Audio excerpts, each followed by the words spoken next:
जय माता दी। विवाहित महिलाओं के बीच अत्यधिक प्रचलित ज्येष्ठ कृष्ण अमावस्या के दिन आने वाली सावित्री व्रत की कथा इस प्रकार है। भद्र देश में एक राजा रहते थे जिनका नाम अश्वपति था। भद्र देश के राजा अश्वपति की कोई संतान न थी। उन्होंने संतान की प्राप्ति के लिए मंत्र उच्चारण के साथ प्रतिदिन 1,00,000 आहुतियाँ दी। 18 वर्षों तक उन्होंने ये काम किया। इसके बाद सावित्री देवी ने प्रकट होकर वर दिया कि राजन, तुझे एक तेजस्वी कन्या पैदा होगी। सावित्री देवी की कृपा से जन्म लेने के कारण से कन्या का नाम सावित्री रखा गया। कन्या बड़ी होकर बेहद रूपवान हुई। योग्य वर न मिलने की वजह से सावित्री के पिता दुखी थे। उन्होंने कन्या को स्वयं वर तलाशने भेजा। सावित्री तपोवन में भटकने लगी। वहाँ साल्क देश के राजा द्युम्नसेन रहते थे। क्योंकि उनका राज्य किसी ने छीन लिया था, उनके पुत्र सत्यवान को देखकर सावित्री ने पति के रूप में उनका वरण किया। ऋषिराज नारद को जब ये बात पता चली तो वे राजा अश्वपति के पास पहुंचे और कहा कि हे राजन, आप ये क्या कर रहे हैं? सत्यवान गुणवान है, धर्मात्मा है और बलवान भी है, पर उसकी आयु बहुत ही छोटी है। वे अल्प आयु है। 1 वर्ष के बाद उसकी मृत्यु हो जाएगी। ऋषिराज नारद की बात सुनकर राजा अश्वपति घोर चिंतित हो गए। सावित्री ने उनसे उसका कारण पूछा तो राजा ने कहा, पुत्री, तुमने जिस राजकुमार को अपने वर के रूप में चुना है वे अल्प आयु हैं। तुम्हें किसी और को अपना जीवन साथी बनाना चाहिए। इस पर सावित्री ने कहा कि पिताजी, आर्य कन्याएं अपने पति का एक बार ही वरण करती हैं।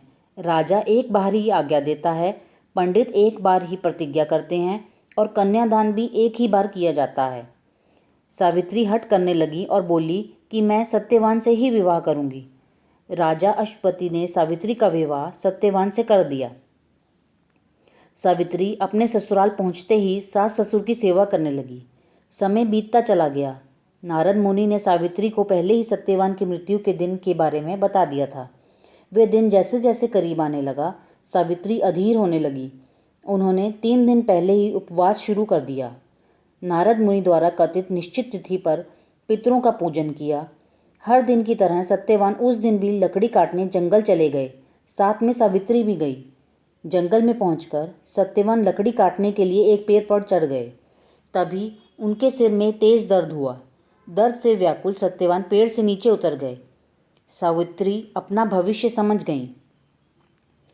सत्यवान के सिर को गोद में रखकर सावित्री सत्यवान का सिर सहलाने लगी। तभी वहां यमराज आते दिखे। यमराज अपने साथ सत्यवान को ले जाने लगे।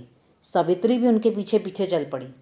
यमराज ने सावित्री को समझाने की कोशिश की कि यह विधि विधान है, लेकिन सावित्री नहीं मानी। सावित्री की निष्ठा को देखकर यमराज ने सावित्री से कहा कि हे देवी, तुम धन्य हो, तुम मुझसे कोई वर मांगो। तब सावित्री ने 100 संतानों का वरदान मांगा। यमराज ने उन्हें ये वरदान दे दिया।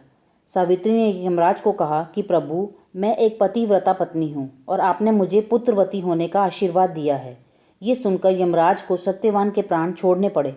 यमराज अंतर्ध्यान हो गए और सावित्री उस वट वृक्ष के पास आ गई जहाँ उसके पति का मृत शरीर पड़ा था।